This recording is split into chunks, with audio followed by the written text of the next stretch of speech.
பிஸ்மில்லாஹிர் ரஹ்மானிர் ரஹீம். லைசா அலைக்க ஹுதாஹம்.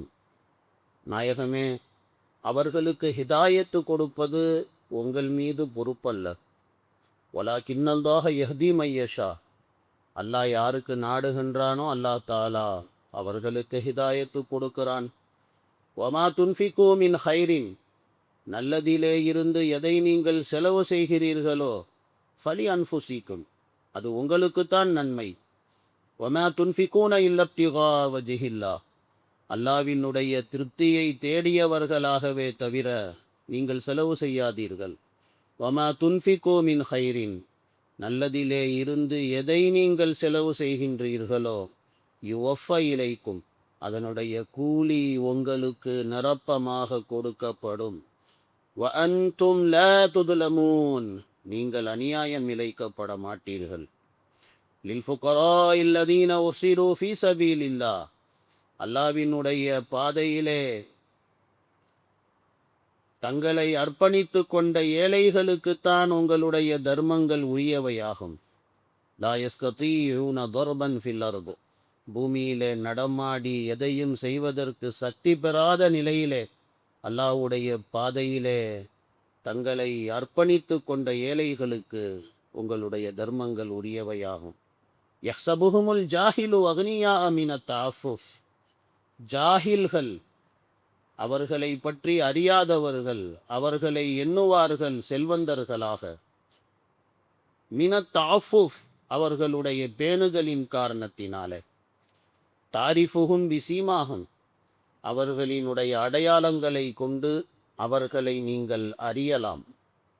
அவர்கள் லா யஸலூன அன்னாஸ இல்ஹாஃபா. மக்களிடத்தில் வருந்தி எதையும் கேட்க மாட்டார்கள். வமா துன்ஃபிகூ மின் ஹைரின். நல்லதிலே எதை நீங்கள் செலவு செய்கிறீர்களோ ஃபஇன்னல்லாஹ பிஹி அலீம். நிச்சயமாக அல்லாஹ் அதை அறிந்தவனாக இருக்கிறான். அல்லதீன யுன்ஃபிகூன அம்வாலஹும் பில்லைலி வன்னஹார் சிர்ரன் வ அலானியா. இரவிலும் பகலிலும் இரகசியமாகவும் பகிரங்கமாகவும் எவர்கள் தங்களுடைய செல்வங்களை செலவழிக்கின்றார்களோ ஃபலஹும் அஜ்ருஹும் இன்த ரப்பிஹிம். அவர்களுடைய ரப்பிடத்திலே அவர்களுக்கு கூலி இருக்கிறது. வலா ஹௌஃபுன் அலைஹிம். அவர்களுக்கு எந்த பயமும் இல்லை. வலாஹும் யஹ்ஸனூன். எந்த கவலையும் அவர்களுக்கு இல்லை என்பதாக அல்லாஹ் தஆலா பேசுகின்றான். இப்போ இந்த ஆயத்தில் பார்த்தீங்கன்னா, ஆரம்பமாக அல்லாஹ் ரப்புல் ஆலமீன் லைசா அலைக்க ஹுதாஹும், நாயகமே அவர்களுக்கு ஹிதாயத்து கொடுப்பது உங்கள் மீது பொறுப்பல்ல அப்படின்னு அல்லாஹ் தாலா சொல்லி காட்டுகின்றான்.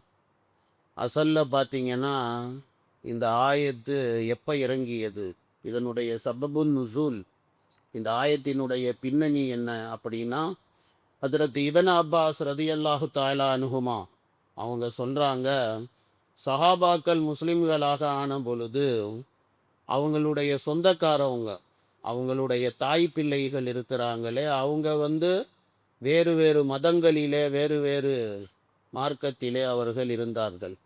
அந்த மாதிரி இருந்தப்ப அவங்க சுத்தமாக அவங்களோட டச்சே இல்லாமல் இருந்தாங்க. எந்த விதமான உறவு முறைகளும் இல்லாமல் நீ யாரோ நான் யாரோ அப்படிங்கிற மாதிரி அவங்க இருந்தாங்க.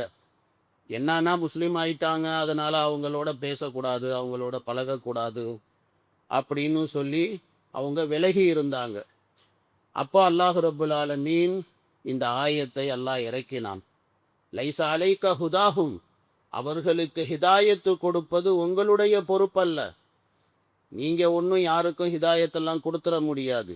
வலாக்கின்னல்லாஹ யஹ்தி மையஷா. அல்லாஹ் யாருக்கு நாடுறானோ அவங்களுக்கு தான் ஹிதாயத்து கொடுப்பான். அவங்க முஸ்லீம் ஆகாட்டினா என்ன, உங்கள் தாய் பிள்ளைக தானே, உங்கள் உறவுக்காரவுக தானே. அதனால் அவங்களோட நீங்கள் உங்களுடைய பேச்சுவார்த்தை, உங்களுடைய பழக்க வழக்கம் அதெல்லாம் இருக்கட்டும், அதெல்லாம் ஒன்றும் தப்பு கிடையாது. ஆனால் எப்போ கொள்கை என்பதாக வருமோ, உங்களுடைய கொள்கை வேற, அவங்களுடைய கொள்கை வேற. லக்கும் தீனுக்கும் வலிய தீன். உன் மார்க்கம் உனக்கு, என் மார்க்கம் எனக்கு. இதுதான் ஃபார்முலா. அப்போ அல்லா தாலா இருக்கிறானே அதை தான் சொல்கிறான். மற்றபடி நீங்கள் அவங்களோட நீங்கள் உறவில் இருப்பது எந்த விதமான தவறும் கிடையாது. லைஸ அலைக்க ஹுதாஹும். ஆனால் இதில் இன்னொரு விஷயமும் இருக்குது. காஃபிரான மனைவி கூட முஸ்லிமான ஒரு கணவன் வாழலாமா? இது ஒரு கேள்வியாக இருக்கு. இன்னும் நிறைய இடங்கள்ல நம்ம பார்க்குறோம். காஃபிரா இருக்குது மனைவி, முஸ்லீமாக இருக்கிறாரு கணவர், அப்படி வாழ்கிறாங்க. அந்த மாதிரி வாழக்கூடாது. எப்போ வந்து நிக்கா எப்போ இவர் முஸ்லீம் ஆயிட்டாரோ அப்பயே நிக்காவுடைய பந்தம் அது முறிஞ்சு போச்சு. அவ்வளோதான், சத்தம் முடிஞ்சு போச்சு.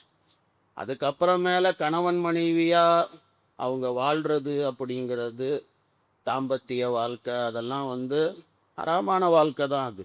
அவங்களும் முஸ்லீம் ஆயிட்டாங்க அப்படின்னு சொன்னால் அல்ஹம்துலில்லா, சும்மா அல்ஹம்துலில்லா. அப்படியே அவங்க முஸ்லீமாக ஆகலை அப்படின்னு சொன்னால், முஸ்லீம் ஆகிற வரையிலும் அவங்களோட எந்த உறவு முறையிலையும் இருக்க முடியாது. அதாவது தாம்பத்திய உறவு முறையில் இருக்க முடியாது.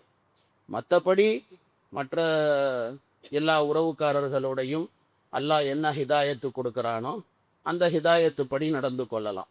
அவங்களுக்கு தேவையானதை வாங்கி கொடுக்கலாம், அவங்க கூட கூட இருக்கலாம், ஒன்றும் தப்பு கிடையாது. ஆனால் குடும்ப வாழ்க்கை அப்படிங்கிறது அவங்களோட இருக்க முடியுமா அப்படின்னு பார்த்தா ஜாயிஸ் மெய், அது ஜாயிஸ் இல்லை. இதை பற்றி ரொம்ப விளக்கமாக பேசணும். ஏன்னா உம்மத்து இதை பற்றி தெரியாமல் இருக்குது. அதனால் உம்மத்துக்கு தெரியப்படுத்தணும்.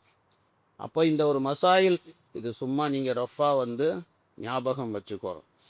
அப்போ ஹதரத் இப்னு அப்பாஸ் ரதியல்லாஹு தஆலா அன்ஹுமா அவங்க இந்த ஆயத்துக்கு சபபு நுஸூல், பின்னணியாக இந்த சம்பவத்தை தான் சொல்லுகிறார்கள். ஹதீஸ் ஷரீஃபில் இருக்கிறது, கண்மணி நாயகம் ஸல்லல்லாஹு அலைஹி வஸல்லம் அவர்கள் ஆரம்பத்தில் தர்மமெல்லாம் முஸ்லீமுக்கு மட்டும்தான் கொடுக்கணும் அப்படின்னு சொல்லியிருந்தாங்க. தர்மம் முஸ்லீம்களுக்கு மட்டும்தான், வேற யாருக்கும் கொடுக்காதீங்க அப்படி சொல்லியிருந்தாங்க. எப்போ இந்த ஆயத்து இறங்கியதோ, லைஸ அலைக்க ஹுதாஹும் வலாக்கின் அல்லாஹ யஹ்தி மை யஷா, இந்த ஆயத்து இறங்கினதுக்கு அப்புறமேல நாயம் ஸல்லல்லாஹு அலைஹி வஸல்லம் அவர்கள் சஹாபாக்கள் கிட்ட, நீங்கள் உங்களுடைய தர்மத்தை யாருக்கு வேண்டுமானாலும் கொடுங்கள், அவர் எந்த மதத்தை சார்ந்தவராக இருந்தாலும் சரி, அவர் யாராக இருந்தாலும் சரி, அவருக்கு நீங்கள் உங்களுடைய தர்மத்தை கொடுங்கள். நஃபிலான தர்மம், அதையும் ஞாபகம் வச்சுக்கோங்க. ஜக்காத்து அதுவும் தர்மம்தான். ஜக்காத்து கொடுக்கறதுக்கு அல்லாஹ் ஜக்காத்து வாங்கிறதுக்கு யார் தகுதியானவர்கள் அப்படின்னு சொல்லி அல்லாஹ் குரானில் பட்டியலிட்டுட்டான். அவங்களுக்கு தான் ஜக்காத்து கொடுக்கணும். அவங்கள தவிர மற்றவர்களுக்கு ஜக்காத்து கொடுக்கறது கூடாது. நஃபிலான சதகாத்துகள் அது யாருக்கு வேண்டுமானாலும் கொடுக்கலாம். அதில் எந்த விதமான தங்கு தடையும் கிடையாது. இந்த குர்பானி கறி கொடுக்குற விஷயத்தில் கூட கேட்குறாங்க, குர்பானி கறி கொடுக்கலாமா அஜரத்து அப்படி. தாராளமாக கொடுங்க. அதெல்லாம் நஃபிலி சதகாத், அதெல்லாம் வந்து நஃபிலான சதகாத்துகள் தான். ஸோ அதனால் நீங்கள் அதெல்லாம் தாராளமாக கொடுக்கலாம். அதிலெல்லாம் எந்த விதமான தடையும் உங்களுக்கு சொல்லப்படவில்லை. பிறகு அல்லாஹ் ரப்பல் ஆலமீன் என்ன சொல்கிறான், வமா துன்ஃபிகு மின் ஹைரின், நல்லவைகளிலே இருந்து எதை நீங்கள் செலவு செய்கிறீர்களோ ஃபலி அன்ஃபுசிக்கும், அது உங்களுக்குத்தான் நல்லது அப்படின்னு அல்லாஹ் தாலா சொல்லுறான். அதாவது நம்ம செய்யக்கூடிய தர்மம், நம்ம செய்யக்கூடிய புண்ணியம், இதெல்லாம் நமக்குத்தான் லாபம். இதனால் அல்லாஹ்வுக்கு என்ன இருக்குது? அல்லாஹ்வுக்கு ஒன்றும் கிடையாது. அல்லாஹ் கனி, அல்லாஹ் தேவையற்றவன். லாபம் நமக்குத்தான், நம்ம செய்கிற புண்ணியம் நமக்குத்தான். மன் அமில சாலிஹன் ஃபலி நஃப்சி, இது குரானில் இன்னொரு ஆயத்து பேசுது. யார் நல்ல அமல் செய்வார்களோ அது அவர்களுக்குத்தான் லாபம் அப்படின்னு சொல்லி இப்படி அல்லாஹ் ரப்பல் ஆலமீன் சொல்லி காட்டுவான். பிறகு அல்லாஹ் சொல்கிறான், அமா துன்ஃபிகூன இல்லப்திகா வஜிஹில்லா, அல்லாஹ்வினுடைய பொருத்தத்தை நாடியவர்களாக தேடியவர்களாகவே தவிர நீங்கள் செலவு செய்யாதீர்கள், தர்மம் செய்யாதீரோ. அல்லாஹ்வினுடைய திருப்திக்காக தர்மம் செய்யுங்க. இப்போ இந்த இடத்துல வந்து ஹஜ்ரத் ஹசன் பிஸ்ரி ரஹ்மத்துல்லா அலைஹி அவங்க என்ன சொல்கிறாங்க அப்படின்னு சொன்னால், ஒரு மூமின் எதுவெல்லாம் செலவு செய்கின்றானோ அது அல்லாஹ் தாலாவுக்காகத்தான் அவன் செலவு செய்கின்றான். மூமினாக இருக்கும் பட்சத்தில் தான். ஒரு மூமினாக இருந்துட்டு பண்ணுற வேலையெல்லாம் வந்து ஹராம் ஜாதா வேலை பார்த்துட்டு இருந்தான் அப்படின்னா அப்போ அவன்லாம் கணக்கில் வரமாட்டான். ஹசன் பிஸ்ரி ரஹ்மத்துல்லா அலைஹி என்ன சொல்கிறாங்க, ஒரு மூமின் செலவு செய்யக்கூடிய எல்லாமே அல்லாஹ்வுக்காக தான் அவன் செலவு பண்ணுறான். அவன் தனக்காக வேண்டி செலவு செய்து கொண்டாலும், தனக்காக அவன் செலவு செய்கிறான், தான் சாப்பிடுகின்றான், தான் குடிக்கின்றான் அப்படின்னு சொன்னா கூட, அதுவும் அல்லாஹ்வுக்காக தான் அவன் செலவழிக்கிறான் அப்படின்னு ஹசன் பிஸ்ரி ரஹ்மத்துல்லாஹி அலைஹி அவங்க சொல்றாங்க. ஆனால் எனக்கு ஹசன் பிஸ்ரி ரஹ்மத்துல்லாஹி அலைஹி அவர்களினுடைய கருத்து எனக்கு சரியா படல. இன்னும் ஒன்று, அத்தா ஹுராசானி ரஹ்மத்துல்லாஹி அலைஹி அவர்கள் அவங்க இந்த ஆயத்துக்கு அவங்க ஒரு விளக்கம் சொல்றாங்க. அத்தா ஹுராசானி ரஹ்மத்துல்லாஹி அலைஹி அவர்கள் என்ன விளக்கம் சொல்றாங்கன்னா, தர்மம் கொடுக்கக்கூடியவர் இஹ்லாஸோடு அவர் தர்மம் கொடுக்கிறார். அல்லாஹ்வினுடைய திரு பொருத்தத்தை நாடியவராக. இஹ்லாஸுங்கிறது எல்லா அமல்லையும் முக்கியம். நான் பல வாட்டி சொல்லியிருக்கிறேன். எந்த அமலும் இஹ்லாஸ் இல்லாமல் அல்லாஹ் தாலா இடத்துல மக்பூலே கிடையாது. ஸோ ஒருத்தர் இஹ்லாஸோட தர்மம் கொடுக்கிறார். அவர் யாருக்கு தர்மம் கொடுத்தாரோ, தர்மம் வாங்கியவர் இருக்கிறாரே, அவர் நல்லவரோ கெட்டவரோ, அவன் அவன் நல்லதுக்கு செலவு பண்ணுறானோ கெட்டதுக்கு செலவு பண்ணுறானோ, அது எதுவாக இருந்தாலும் சரி, டோன்ட் கேர், அதை பற்றி கவலைப்பட தேவையில்லை. ஆனால் செலவு செய்யக்கூடியவன், தர்மம் கொடுக்கக்கூடியவன், அவன் இஹ்லாஸோடு தர்மம் செய்கிறான் அப்படின்னு சொன்னால் அவனுக்கு உண்டான கூலி அது நிரப்பமாக கிடைக்கும். ஐயையோ, தப்பான ஆளுக்கு போய் நம்ம தர்மம் கொடுத்துட்டோமே, நம்ம தர்மம் என்ன ஆகுறது, அப்படி கவலைப்பட தேவையில்லை. ஸோ அதை தான் அல்லாஹ் தாலா ஒமா துன்ஃபிகூன இல்லப்தி, இது அத்தா குராசானி ரஹ்மத்துல்லா அலைஹி அவங்க சொல்கிறாங்க. எனக்கு ஹசன் பிஸ்ரி ரஹ்மத்துல்லா அலைஹி அவர்களுடைய கருத்தை காட்டிலும் அத்தா ஹுராசானி ரஹ்மத்துல்லா அலைஹி அவர்களினுடைய கருத்து எனக்கு ரொம்ப விருப்பமான கருத்தாக தோன்றுகிறது. என்னுடைய பலகீனமான இதயத்துக்கு விளங்கக்கூடிய விஷயத்தை நான் சொல்கிறேன். ஸோ அத்தா ஹுராசானி ரஹ்மத்துல்லா அலைஹி எதை சொன்னார்களோ அது சிறந்த ஒரு ஒப்பீனியனாக நான் எடுத்துக்கொள்கின்றேன்.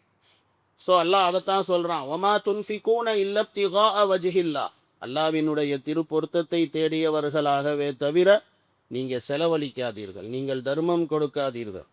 இஹ்லாஸ் இருந்தால் தர்மம் குடியா, அப்போ தான் புண்ணியம் கிடைக்கும். இஹ்லாஸ் இல்லைன்னு சொன்னால் நீ என்ன செஞ்சு என்ன பிரயோஜனம்? அதுக்கப்புறம் பாருங்க அல்லாஹ் என்ன சொல்கிறான்னு, ஒமா துன்ஃபிகு மின் ஹைரின், நல்லதிலே இருந்து எதை நீங்கள் செலவு செய்வீர்களோ யுவஃப இலைக்கும், அதுக்குண்டான கூலி உங்களுக்கு நிரப்பமாக கொடுக்கப்படும். அப்படின்னா என்ன? கொடுக்கிறவருடைய நீயத்து சரியா இருந்துச்சு அப்படின்னா, அவர் இஹ்லாஸோட தர்மம் செஞ்சாரு அப்படின்னா, வாங்குறவன் எப்படியோ அவன் இருந்துட்டு போகட்டும், அதை கணக்கில் கிடையாது. ஆனால் கொடுக்கிறவர் அவர் அவர் இஹ்லாஸோடு தர்மம் செய்தால் யுவஃப இலைக்கும், அவருக்கு முழுமையாக கூலி, உங்களுக்கு நிரப்பமாக கூலி கொடுக்கப்படும் அப்படின்னு சொல்லி இப்படி அல்லாஹ் தாலா இருக்கிறானே சொல்லி காட்டுகின்றான். புகாரி முஸ்லீமில் ஒரு ரிவாயத் இருக்கிறது. ஒருத்தர் என்ன பண்ணாருன்னா, நியத்து செஞ்சார், நான் இன்னைக்கு நைட்டு நான் தர்மம் செய்ய போகிறேன் அப்படின்னு நியத்து செஞ்சு பணத்தை அள்ளிட்டு போய் ஒரு பெண்ணிடத்தில் போய் கொடுத்துட்டு வந்துட்டார். காலையில் ஜனங்கள் எல்லாம் பேசிக்கிட்டாங்க, நேற்று நைட்டு யாருன்னு தெரியலங்க, ஒரு விபச்சார பெண்ணிடத்தில் கொண்டு போய் பணத்தை கொடுத்தாரு, தர்மம் கொடுத்தாரு அப்படின்னு சொல்லி இப்படி மக்கள் பேசிக்கிட்டாங்க. இவர் காதுலையும் விழுந்துச்சு, நான் தான் அதுன்னு விளங்கிக்கிட்டார். அப்போ அல்லாஹ்வுக்கு நன்றி தான் செலுத்தினார், என்னுடைய பணம் அது ஒரு விபச்சாரியுடைய கையில் போய் சேர்ந்துச்சே அப்படின்னு சொல்லி அவர் அல்ஹம்துலில்லாஹ் அப்படின்ட்டு போயிட்டார். அப்புறம் மறுநாளும் நியத்து செஞ்சார், நான் இன்றைக்கும் தர்மம் கொடுப்பேன் அப்படின்னு சொல்லி அதை கொண்டு போய் கொடுத்தாரு. ஒரு செல்வந்தனுடைய கையில் கொண்டு போய் கொடுத்துட்டார். அப்போ காலையில் மக்கள் பேசிக்கிட்டாங்க, நேற்று ஒருத்தர் யாரோ தர்மம் கொடுத்தாரு, காசுக்காரனுக்கே கொண்டு போய் தர்மம் கொடுத்துட்டு போயிட்டாருங்க அப்படின்னு பேசிக்கிட்டார். அதுக்கும் அவர் அல்ஹம்துலில்லாஹ் செல்வந்தனுக்கு என்னுடைய செல்வம் போய் சேர்ந்தது அப்படி சொல்லி அவர் சொல்லிக்கிட்டார். அப்புறம் அடுத்த நாளும் நியத்து வைக்கிறார், இன்றைக்கும் நான் தர்மம் கொடுப்பேன் அப்படின்னு. அவர் 3வது நாளும் போய் தர்மம் கொடுக்குறாரு. அது ஒரு திருடனுடைய கையில் போய் தர்மம் கொடுத்துட்றார். மறுநாள் மக்கள் பேசிக்கொள்கிறாங்க, நேற்று இரவு ஒரு திருடன் இடத்துல ஒருத்தர் தர்மம் கொடுத்துட்டு போயிட்டாரு அப்படி சொல்லி மக்கள் பேசிக்கிறாங்க. இவருக்கும் தெரிஞ்சு, அதுக்கும் அல்ஹம்துலில்லாஹ் ஒரு திருடனுடைய கையில் என்னுடைய தர்மம் போய் சேர்ந்தது அப்படி சொல்லி அவர் அல்லாஹ்வை புகழ்ந்தார். இன்றைய இரவு அவர் கனவு பார்க்கிறார், ஒரு மலக்கின் மூலமாக அவருக்கு பஷாரத்து சொல்லப்பட்டது. அந்த பஷாரத்து என்ன அப்படின்னு பார்த்தீங்கன்னா, நீங்க கொடுத்த 3 தர்மமுமே அல்லாஹ் தாலா இடத்துல ஏற்றுக்கொள்ளப்பட்டு விட்டது. விபச்சாரிக்கு கொடுத்த தர்மமும் மக்பூலாகிவிட்டது. செல்வந்தர் கையில கொடுத்த தர்மமும் மக்பூலாகிவிட்டது. திருடனுடைய கையில கொடுத்த தர்மமும் அதுவும் மக்பூல் ஆகிவிட்டது, அல்லாஹ்வால் ஏற்றுக்கொள்ளப்பட்டு விட்டது. நீங்க கொடுத்த தர்மத்தால் அல்லாஹ் அவர்களுக்கு ஹிதாயத்து கொடுத்துட்டான் அப்படி சொல்லி பஷாரத்து சொல்லப்படும். ஒரு விபச்சாரி அவளுக்கு தர்மத்தினுடைய பணம் கிடைச்ச உடனே இந்த காசுக்காக தானே உடம்ப விற்கிறேன். அப்போ அல்லாஹ் தாலா இருக்கிறானே, உடம்ப விற்காமையும் அல்லாஹ் நம்மளுடைய ரிசுக்குடைய பொறுப்பு அல்லாஹ்வுடைய பொறுப்பு. அல்லாஹ் தாலா என்னுடைய ரிசுக்கை கொடுப்பாங்கிற யகீன் அந்த பெண்ணுக்கு விபச்சார தொழில விட்டுட்டான். ஒரு செல்வந்தர் கையில் உங்கள் தர்மம் போய் சேர்ந்த உடனே மக்கள் செல்வந்தர்கள் தர்மம் கொடுப்பவர்களாக இருக்கிறாங்க. நான் தான் ஒன்றும் கொடுக்காம இருக்கிறேன்னு அவர் தர்மம் கொடுக்க ஆரம்பித்துட்டார். ஒரு திருடன் திருட்டு தொழிலை பார்த்துக்கிட்டு இருந்தவன், மக்கள் இருக்கிறார்களே இந்த மாதிரி தர்மம் கொடுக்கக்கூடிய மக்கள் எல்லாம் இருக்கிறார்கள், அப்படி இருக்க நம்ம ஏன் திருடணும் அப்படி சொல்லி அவர் திருடுறதையே விட்டுட்டார். அல்லாஹ் இந்த 3 பேத்துக்கும் ஹிதாயத்து கொடுத்துட்டான். உங்களுடைய 3 தர்மமும் அல்லாஹ் மக்பூல் ஆக்கி விட்டார். ஏன் 3 தர்மமும் கபூல் ஆச்சுன்னா, கொடுக்கிறவருடைய நீயத்து சரியா இருந்துச்சு. கொடுக்கிறவருடைய நீயத்து சரியா இருந்துச்சு.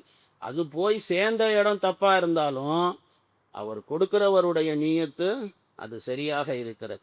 ஸோ அதனால தான் இந்த விஷயத்தில் நான் என்ன சொல்ல வரேன் அப்படின்னா, கொடுக்கிறவருடைய நீயத்து சரியாக இருந்துச்சு அப்படின்னா, ஒமா துன்ஃபிகு மின் ஹைரின், நல்லதிலே இருந்து எதை நீங்கள் செலவு செய்தாலும் யுவஃப இலைக்கும், உங்களுக்கு முழுமையான முறையிலே கூலி கொடுக்கப்படும். வான்தும் லா துதுலமூன், நீங்கள் அநியாயம் இழைக்கப்பட மாட்டீர்கள் அப்படின்னு அல்லாஹ் ரபுல் ஆலமீன் சொல்லி காட்டுகின்றான். லில் ஃபுகரா இல்லதீன உஸிரு ஃபீ சபீலில்லாஹ். 3 ஆயத்து உங்களுக்கு முன்னால் படித்தேன். ஒரு ஆயத்துக்கு தான் விளக்கம் சொல்லியிருக்கேன். அடுத்த ஆயத்துக்குள்ள பார்த்தீங்க அப்படின்னா, அதாவது யாருக்கு தர்மம் கொடுப்பதில் முக்கியத்துவம் கொடுக்க வேண்டும் அதை அல்லாஹ் தாலா இருக்கிறானே அந்த ஆயத்தில் அல்லாஹ் பேசுகிறான். இன்ஷா அல்லாஹ் நாளைக்கு பார்ப்போம். சுப்ஹானல்லாஹி பிஹம்திஹி.